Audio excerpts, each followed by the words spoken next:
Buenos días.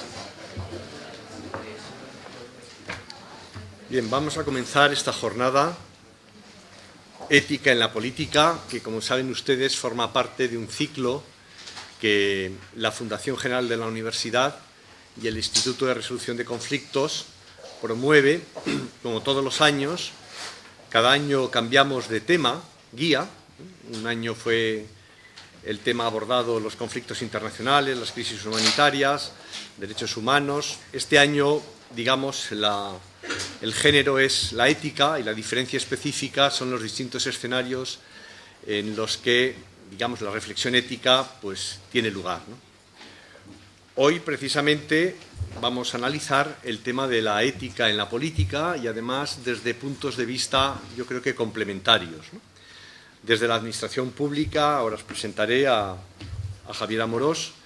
desde la academia, desde la filosofía, desde la universidad, Jorge Malem, y desde los propios operadores,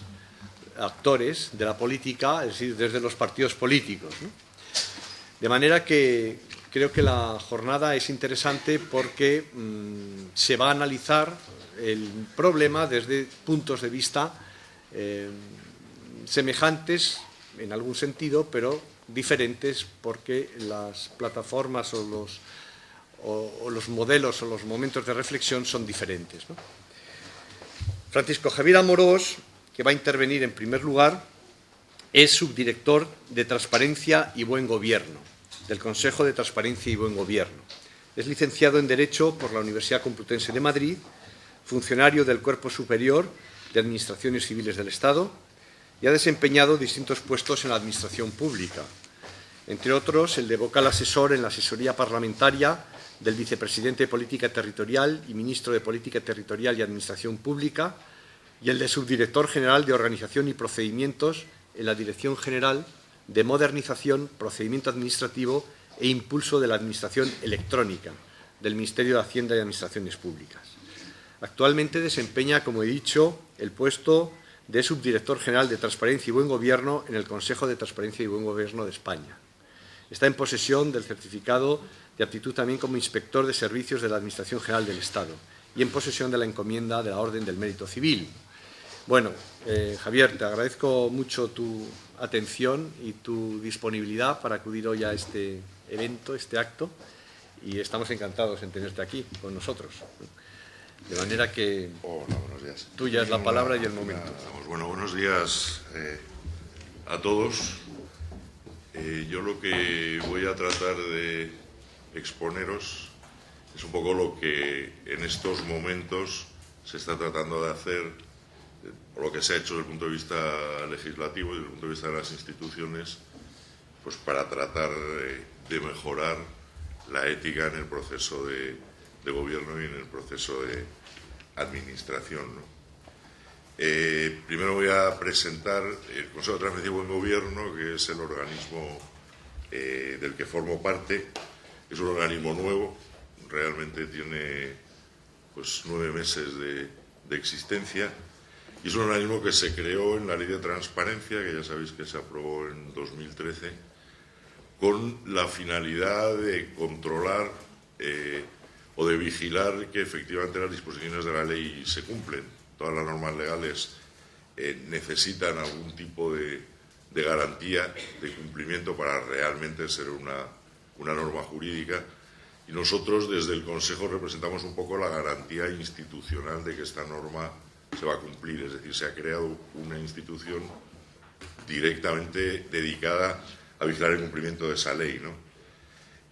Obviamente el problema grave de este tipo de instituciones es la independencia. De hecho, desde el Consejo, al Consejo se nos ha hecho llegar y se nos ha criticado en muchos sentidos el hecho de que parece que un organismo que forma parte de la Administración difícilmente va a poder controlar a la Administración, ¿no? Con independencia de que esto puede ser cierto, realmente, aunque es un organismo administrativo, el Consejo está dotado de una serie de elementos o de mecanismos que pueden garantizar esa independencia, ¿no? En primer lugar, no dependemos de ningún ministerio, aunque es cierto que según la ley dependemos del Ministerio de Economía y Hacienda. Esto es una dependencia, digamos, puramente administrativa, en el sentido de que es quien nos da el dinero para el presupuesto, nos da los medios para funcionar, pero en ningún caso recibimos instrucciones o órdenes ni del Ministerio de Hacienda ni ningún otro organismo de la Administración, ¿no? Por otro lado, la presidenta del organismo responde ante las Cortes Generales, es decir, si bien es nombrada por el Gobierno, necesita un refrendo del Congreso de los Diputados y además en el caso del Consejo de Transparencia y Buen Gobierno, este refrendo está exigido por ley que sea por mayoría absoluta, es decir, ni siquiera basta una mayoría simple en la Comisión de Hacienda del Congreso para refrendar el nombramiento de la presidenta. Por otro lado, la presidenta solo responde ante las Cortes antes de, como mínimo,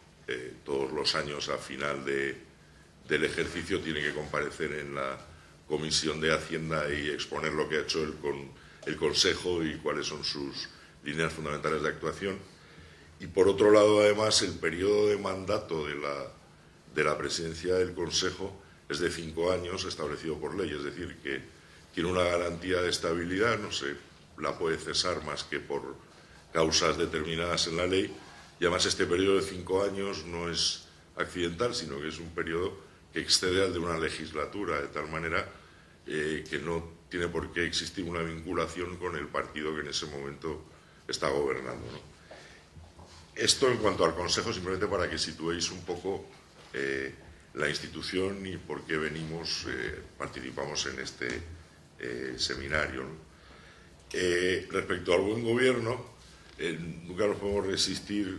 desde el Consejo y más o menos la gente que se ha ocupado de este tema a traer a colación es una obra de arte del siglo XIII de los hermanos Lorenzetti, que está en el Palacio Comunal de Siena. Es una alegoría del buen gobierno en el que está representado lo que, digamos, desde un punto de vista clásico, que en el fondo es una herencia de la concepción aristotélica de la ética y la política, que ya sabéis que se entendía que eran una misma cosa y que la política tenía que tener por esencia una dimensión ética y estar orientada al bien común y al buen gobierno de los ciudadanos, ¿no? Los hermanos Lorenzetti lo han representado aquí. Me imagino que no se ve muy bien, pero es, aparte de ser como os digo, una obra maestra del arte, pues tiene cierto interés lo que representa, ¿no? Aparece el buen gobierno rodeado de los atributos del buen gobierno, que son la justicia, la paz, la concordia, es decir, todo lo que en una concepción clásica se suponía que llevaba de suyo la actividad política, ¿no? Es un friso que rodea, es una sala circular, rodea toda la sala, en el fondo es como una historieta en donde se va contando cómo es el buen gobierno, los efectos que tiene el buen gobierno en el campo, los efectos que tiene en la ciudad, y al final termina con la representación del mal gobierno, en el que ese personaje con el pelo blanco y que está sentado en el centro y que representa el buen gobierno, pues es sustituido directamente por una especie de demonio, ¿no? Y en ese friso se va representando, en el caso del mal gobierno, lo que representaba un campo fértil y una ciudad industriosa con los ciudadanos felices, pues se convierte en unos campos devastados y unas situaciones de miseria. Lo que os quiero representar con esto es que realmente la idea tradicional, la política, tenía un componente ético esencial. Eso se ha ido, como es obvio, por el propio proceso político, el propio proceso filosófico de racionalización, la influencia del positivismo, ha ido separando las dos realidades, incluso desde el punto de vista teórico o conceptual, ¿no? La política ya no se concibe como que tenga que tener necesariamente una dimensión ética, sino que se la ve más pues, como una relación de fuerzas o de poderes en presencia o de fuerzas sociales, ¿no? Y esto ha planteado un tema que en la actualidad, en general en el mundo y particularmente en España, pues representa un conflicto que tiene mucha actualidad, que ha calado mucho en la sociedad, esta percepción que existe desde la ciudadanía de que esta falta de ética en nuestros gobernantes o en el proceso político, por lo que en el fondo está haciendo, como ocurre con la alegoría del mal gobierno, es devastar o empeorar las condiciones de vida de la sociedad. Estamos en un momento, además, en el siglo XXI, en que la ciudadanía, a través de los medios tecnológicos y de las redes sociales, se ha convertido en una ciudadanía activa que puede participar en los procesos de toma de decisión, de hecho tiene medios para participar y tiene interés en participar. Entonces la ciudadanía se ha transformado de una ciudadanía que recibía los productos o los outputs de la administración más o menos de buen grado a convertirse en una ciudadanía que realmente exige y que quiere que sus gobernantes aborden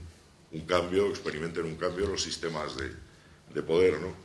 En los últimos años, bien que ha sido por presión de la ciudadanía o haya sido por un convencimiento más o menos propio,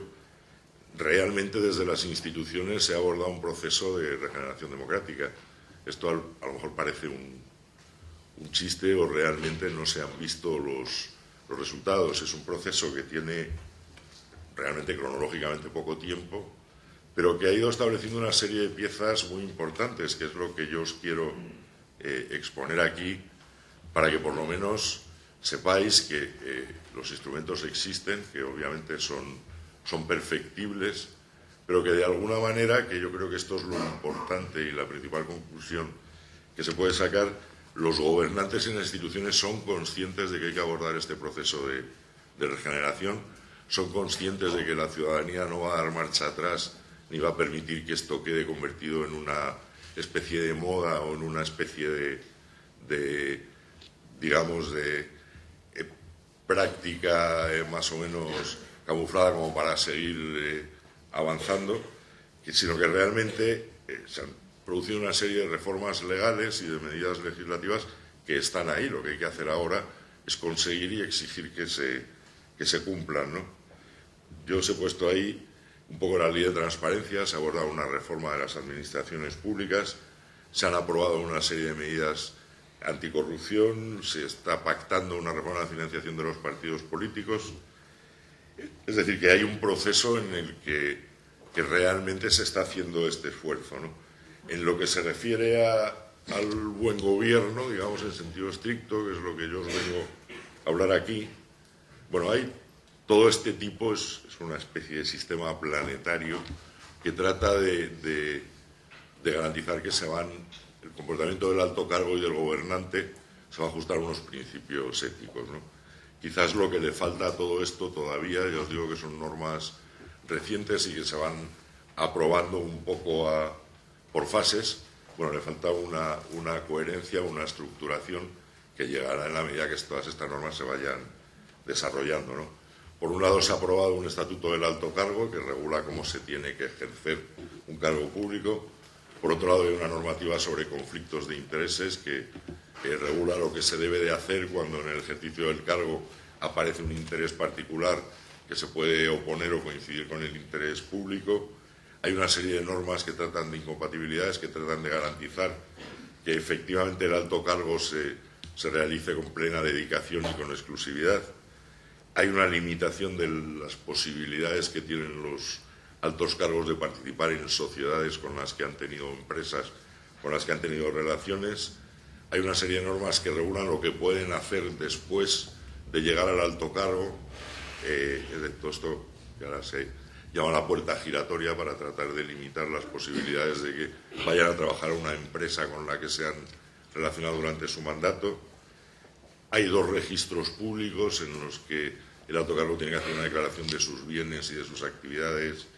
privadas. Y luego hay toda una serie de principios de comportamiento y un código ético, que es lo que normalmente, o en sentido estricto, llamamos buen gobierno, ¿no? Yo os voy a exponer un poco, voy a tratar de ir deprisa, cuáles son las principales normas de todos estos regímenes jurídicos, ¿no? Están contenidos en 2 leyes, básicamente. Por un lado, la Ley 19 de 2013, que es la Ley de Transparencia, en la que se incluye un título referido al buen gobierno y se establece todo un régimen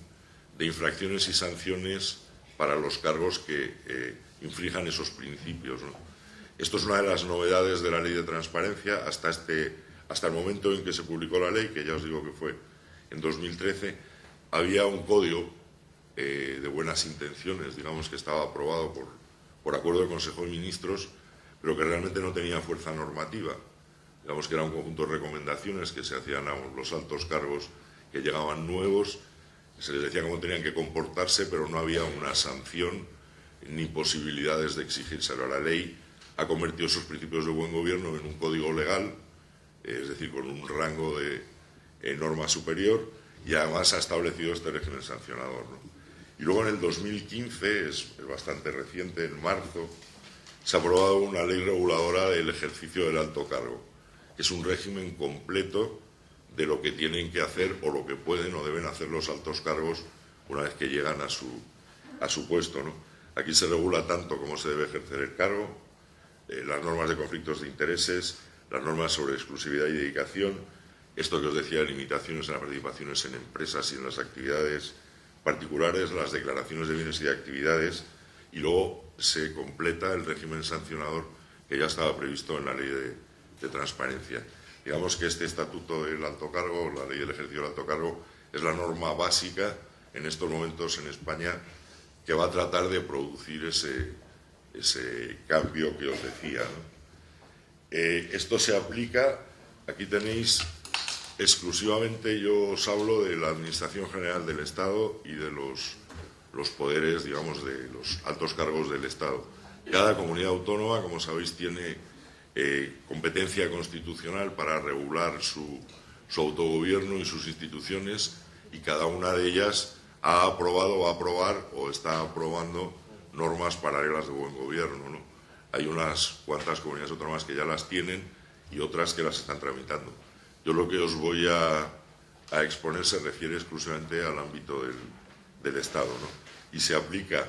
tanto a los miembros del Gobierno, que ya sabéis que son los ministros y los vicepresidentes, como a los secretarios de Estado,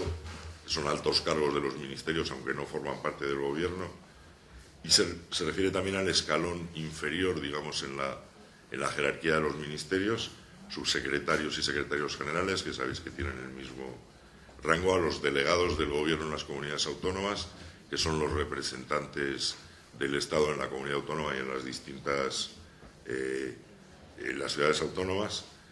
los delegados del Gobierno en algunas entidades de derecho público, es decir, existen entidades públicas en las que hay un delegado del Gobierno, que es una figura paralela a la delegación del Gobierno en una comunidad autónoma,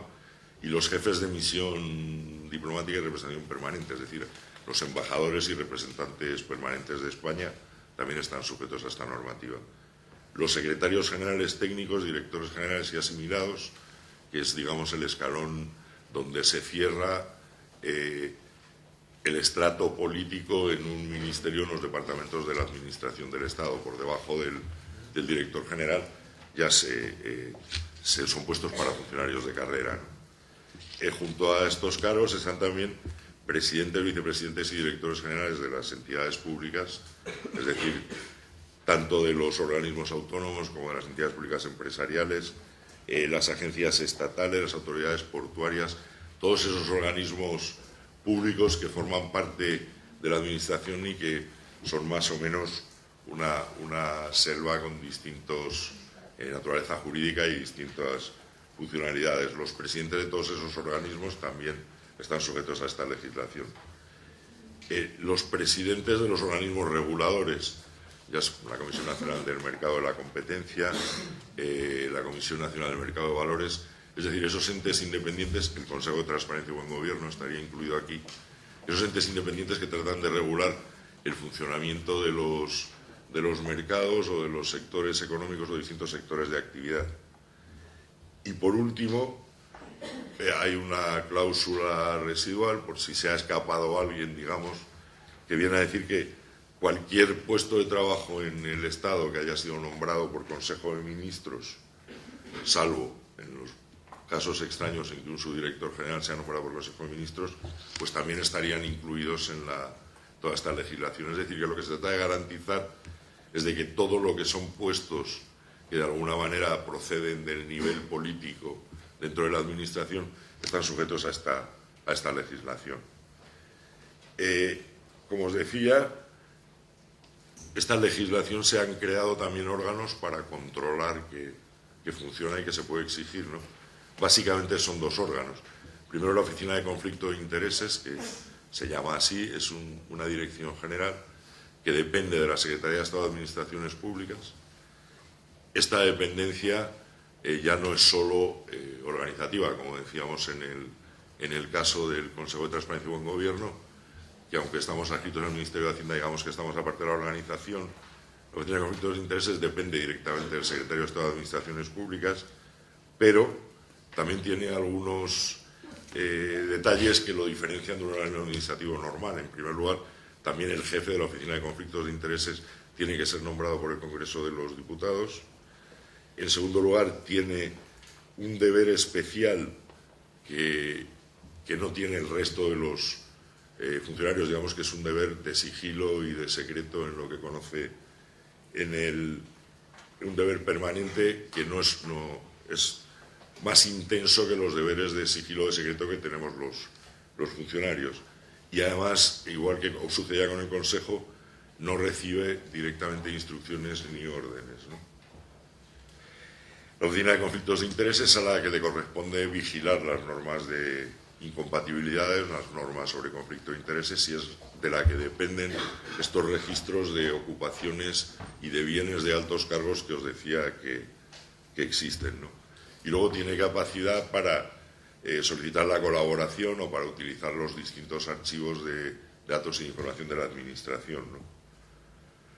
Junto a la Oficina de Conflicto de Intereses está el Consejo de Transparencia y Buen Gobierno, que ya os he dicho un poco en lo que consiste. Aquí tenéis lo que os decía de las garantías de independencia del Consejo.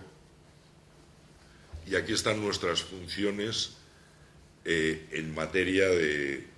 buen gobierno, ¿no? Nosotros no tenemos posibilidad de sancionar a los órganos administrativos, como por ejemplo si tiene la Agencia de Protección de Datos en lo que puede significar cesión de datos de carácter personal, pero sí tenemos competencia. En primer lugar, tenemos que hacer una evaluación del cumplimiento de la ley en este informe a las Cortes Generales que se hace todos los años. Entonces, bueno, esto supone un mecanismo de control en la medida en que se le puede decir a las Cortes quién no está cumpliendo con sus obligaciones, ¿no? En segundo lugar, tenemos capacidad para pedir que se inicie el procedimiento sancionador que regula la ley.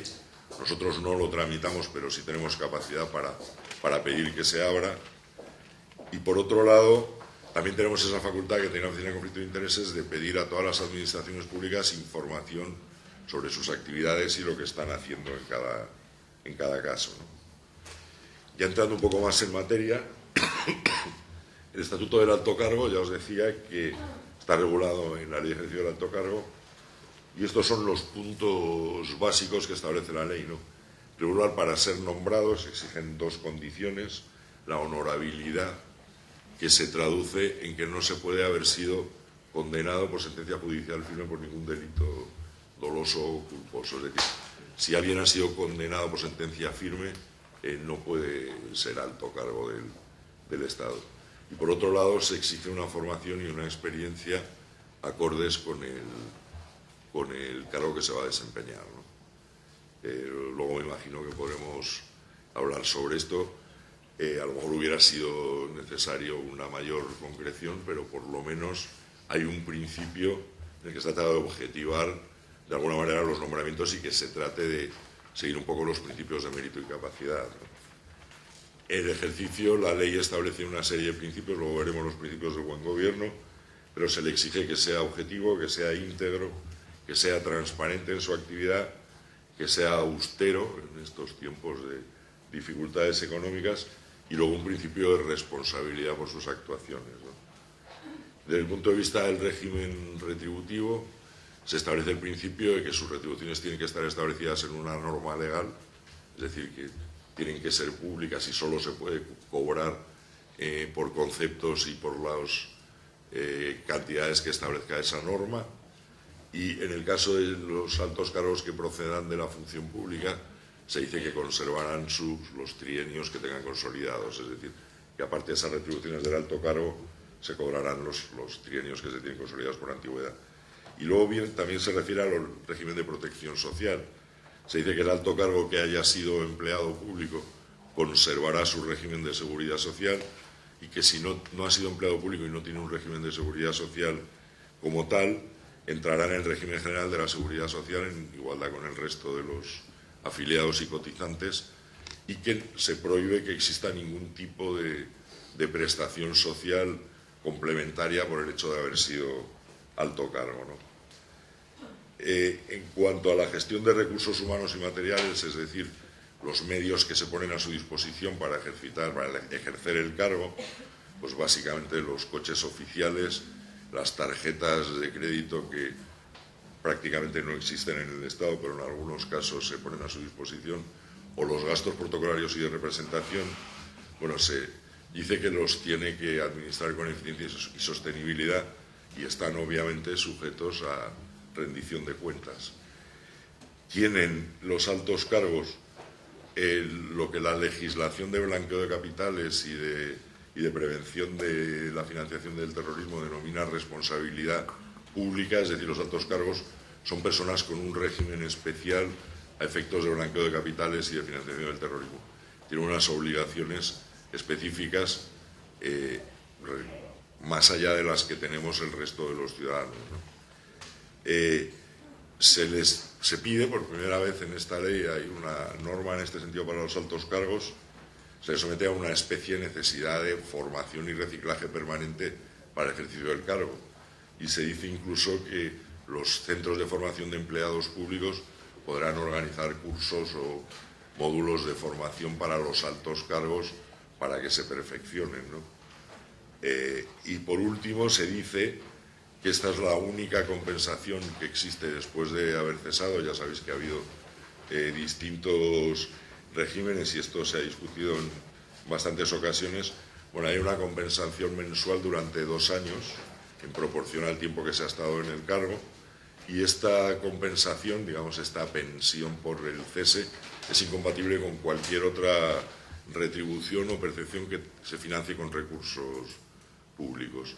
Es decir, todas estas pensiones de exministros o de expresidentes, que en muchos momentos de nuestra historia han sido vitalicias, bueno, ahora está claro que es una compensación como máximo durante 2 años y que es incompatible absolutamente con todo lo que tenga que ver con el presupuesto del Estado. Respecto al conflicto de intereses, yo os decía que es esto que se produce cuando el alto cargo en el ejercicio de sus funciones pues se encuentra con un asunto en el que hay involucrados intereses particulares. La ley hace una definición de lo que se entiende por intereses particulares, que no son ya solo los intereses propios de la persona, sino también los intereses de su familia en determinados grados de parentesco, los intereses de personas con las que tenga un litigio judicial entablado, intereses de personas con las que tenga amistad íntima o enemistad manifiesta, intereses de personas jurídicas o entidades, empresas en las que haya trabajado, haya estado vinculado como profesional en algún momento de los 2 años anteriores a que ha llegado al cargo público, y también en este caso también sus familiares, es decir, no solo una empresa con la que haya estado vinculado el alto cargo en sí, sino también sus familiares en determinados grados de parentesco. Lo que debe hacer en estos casos de conflicto de intereses, en primer lugar, los altos cargos que son consideradas autoridades públicas deben abstenerse de intervenir en cualquier asunto que tenga relación con estos, que pueda involucrar este tipo de intereses. Si no se abstiene voluntariamente, puede ser recusado en la manera, en los procedimientos que establece la ley, y esto será controlado por la Oficina de Conflicto de Intereses. La propia ley del ejercicio del alto cargo establece un sistema que llama de alerta temprana, en el sentido que cuando uno llega a un alto cargo, la Oficina de Conflictos de Intereses le va a hacer llegar una lista de asuntos en los que, teniendo en cuenta su trayectoria profesional, sus antecedentes y la declaración de actividades que ha hecho, pues no debe intervenir. Entonces, si es alguien que ha trabajado en un banco, la Oficina de Conflictos de Intereses le hará llegar un papel diciéndole, bueno, en todo lo que sea en materia de mercado financiero, instituciones financieras, esto no puedes intervenir en ningún asunto de esto, ¿no? Los órganos que no son autoridades, lo que se dice es que la oficina en la que el centro o el organismo en el que estén trabajando tendrán que establecer mecanismos para garantizar, es decir, no interviene la Oficina de Conflicto de Intereses como intervenía en el otro caso, pero sí el propio organismo tiene que velar para que se abstengan o sean recusados, ¿no? y puede comunicar a la Oficina de Conflictos de Intereses si encuentra algún problema en esto o si estos procedimientos no han funcionado como debían, ¿no? En materia de incompatibilidades hay un principio de dedicación exclusiva, es decir, el alto cargo no se puede dedicar más que a su cargo y no puede recibir otra remuneración que la que recibe por su cargo. Todas estas reglas generales normalmente tienen excepciones, como siempre suele suceder, son excepciones que están previstas en la ley. Entonces, en principio es compatible con los cargos que les corresponden con carácter institucional, es decir, muchas veces un alto cargo forma parte de otro organismo del Estado por el hecho de ser alto cargo. Yo qué sé, el Consejo Económico y Social forma parte del subsecretario de Hacienda y Administraciones Públicas por el hecho de serlo. Bueno, en este caso esa compatibilidad que está prevista en una ley y que está, digamos, no hay inconveniente en que se ejerzan ambos cargos, en ese caso está admitida. O el caso en que sea destinado a una misión temporal de representación de España en algún organismo internacional o ante algún Estado. Obviamente no se cobran los dos sueldos, lo que sí que está autorizado es el ejercicio de ambas funciones, ¿no? Otra excepción es que se le permite ser presidente de sociedades estatales cuando el sector de actividad que se dedica a esa sociedad estatal o esa entidad está relacionado con el desempeño de su cargo. Yo que sé, por ejemplo, si hay una empresa pública de telecomunicaciones, el secretario de Estado de Telecomunicaciones se le permite que presida esa sociedad. Obviamente hay limitaciones, no se puede pertenecer a más de 2 consejos de administración de estas sociedades, salvo que lo autorice el Consejo de Ministros. Para ser presidente, en el caso de que sean sociedades mercantiles, es decir, que no sean entidades públicas, sino que sean sociedades que actúan en régimen de derecho privado, tiene que autorizar el Consejo de Ministros al alto cargo para ser presidente y está prohibido recibir ninguna remuneración por asistencia a estos consejos de administración, salvo lo que son suplidos, es decir, los gastos de desplazamiento o de estancia. Otra excepción se dedica a actividades de investigación. Muchas veces un alto cargo es designado director o presidente de un organismo dedicado a la investigación precisamente por su calidad de investigador. Entonces se trata de no cortar estas posibilidades. Se le permite que mientras es presidente de ese organismo continúe investigando, es decir, se le permite también que se dedica a la producción literaria, artística, científica, que haga publicaciones, siempre y cuando no perciba remuneraciones. Por otro lado, también los ministros y secretarios de Estado pueden ser diputados o senadores. Son los únicos altos cargos que pueden compatibilizar estas dos funciones. Obviamente cobran exclusivamente uno de los sueldos. Y luego hay una última excepción que son las actividades privadas, es decir, que lo que sea la administración de su patrimonio personal y familiar, si él se dedica por su cuenta a la creación literaria, o él o ella, ¿no?, a escribir novelas, obras de teatro, o si participa en entidades culturales que no tienen ánimo de lucro, bueno, estas actividades también le están permitidas. Fuera de estas excepciones establecidas en la ley, rige la regla general, es decir, alto cargo no se puede dedicar a nada más que al ejercicio de sus funciones, ¿no? No pueden participar en más de un 10% del capital de cualquier empresa con la que hayan tenido contratos o haya existido algún vínculo contractual con el organismo del que él es director o presidente, y si esa sociedad tiene un capital social superior a 600.000 euros, aunque no tenga una participación del 10%, pues si tiene una participación menor, pero que le permite participar en el control o tiene una posición dominante en las decisiones de esa sociedad, pues también lo tiene prohibido. Durante los 2 años siguientes a su cese no puede participar, no puede ser contratado por ninguna entidad, empresa o sociedad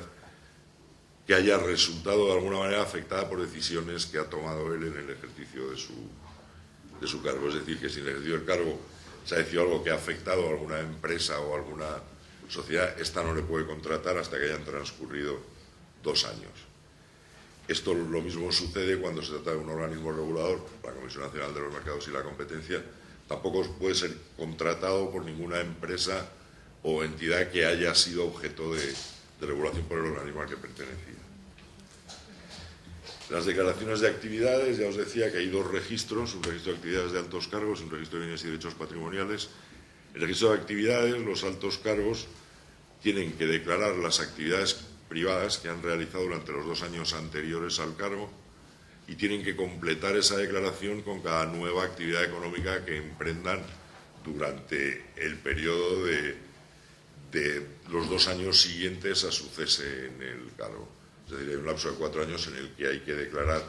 al registro estas actividades. El registro está custodiado por la Oficina de Conflictos de Intereses, que publica en el Boletín Oficial del Estado no directamente las declaraciones, pero sí un compendio de las actividades que están declaradas.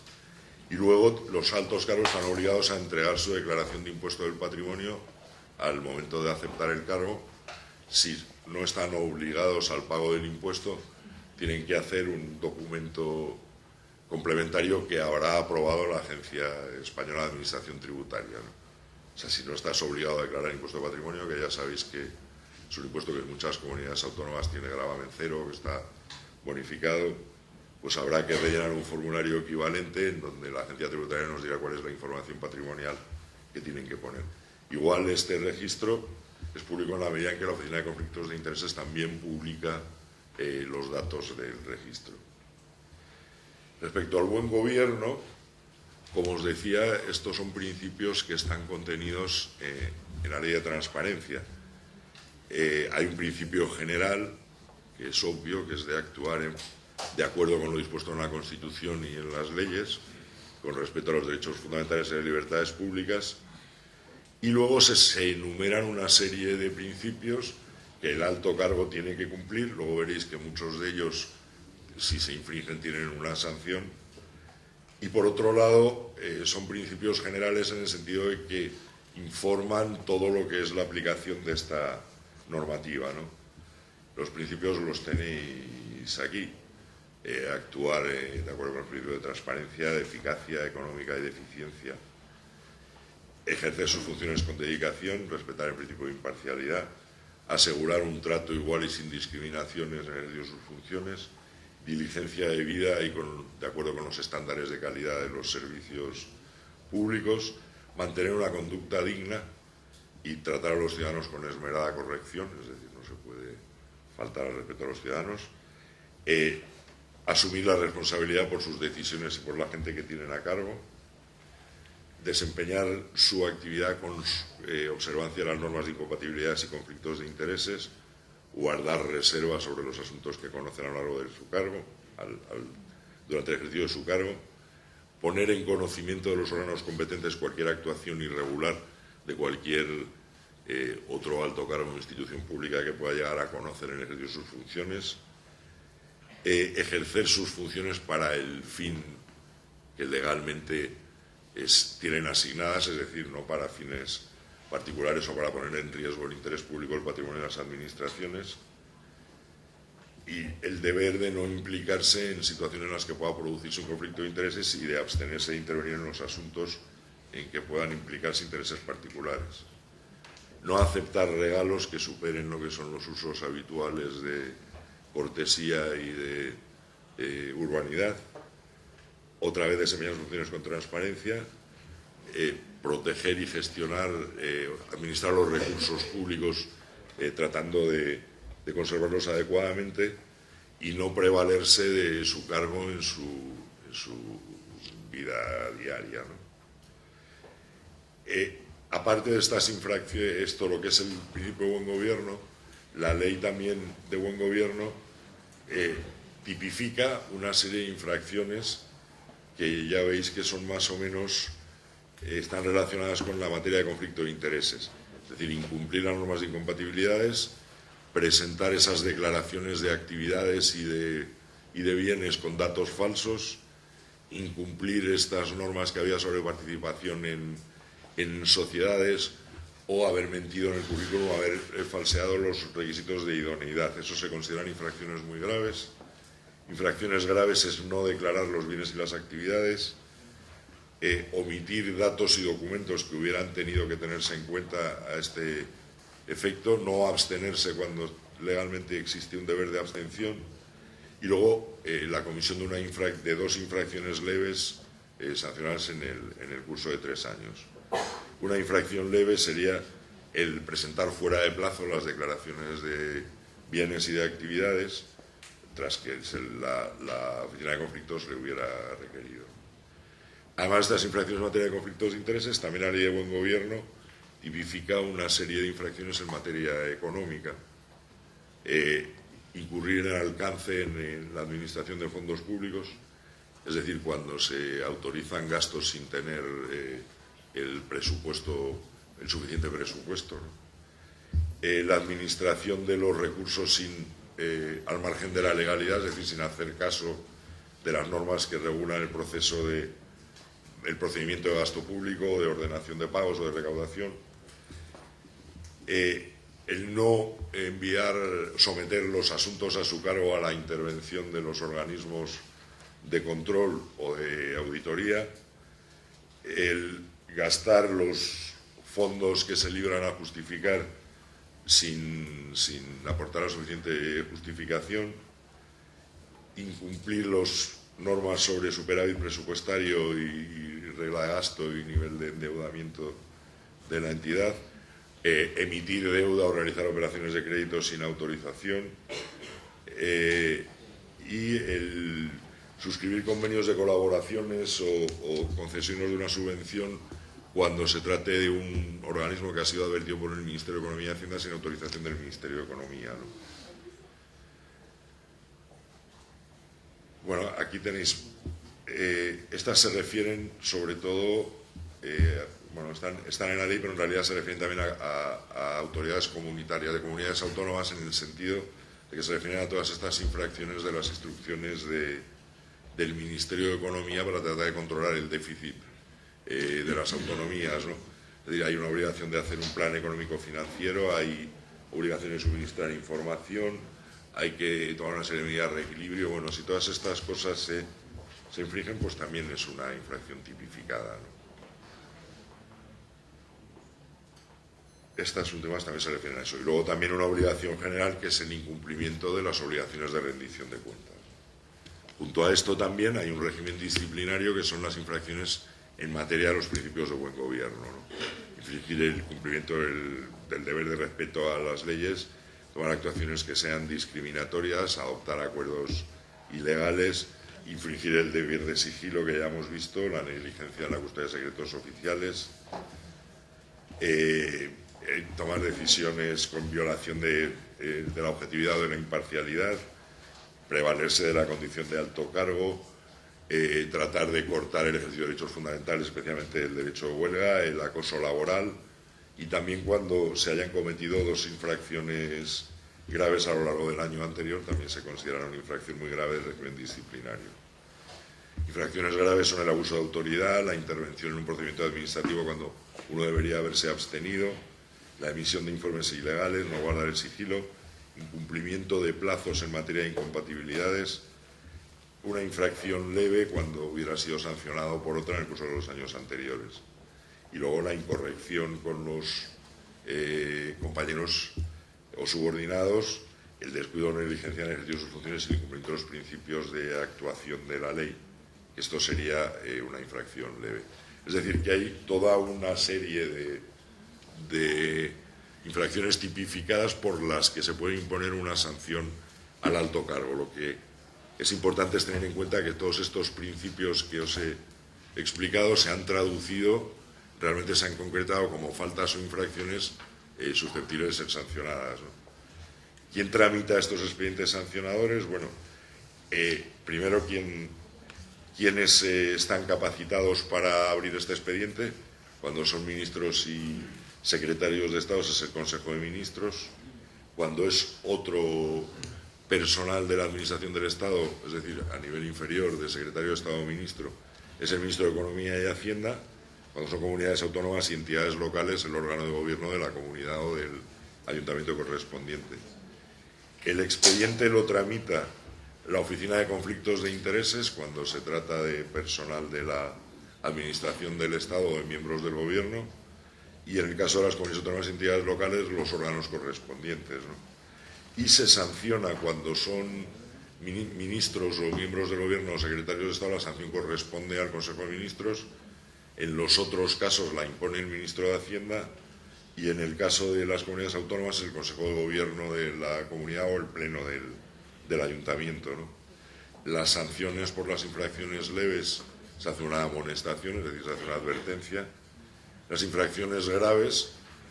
se hace una declaración de que esa persona ha incumplido el Código de Buen Gobierno y se publica en el Boletín Oficial del Estado o en el diario oficial que corresponda, y se le priva de la indemnización esta indemnización de 2 años que sabéis que tenían derecho al cese del cargo, ¿no? En caso de que hayan infracciones muy graves, pues se le destituye,